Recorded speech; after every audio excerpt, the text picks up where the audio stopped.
Film dokumenter berjudul Dirty Vote yang diluncurkan melalui kanal YouTube Minggu 11 Februari adalah bagian dari dinamika politik di Indonesia.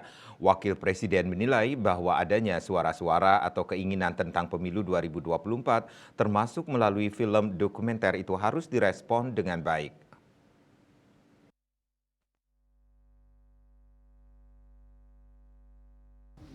Ia menekankan bahwa yang terpenting adalah pemilu dapat berjalan dengan baik serta kekhawatiran seperti perpecahan di tengah masyarakat tidak terjadi.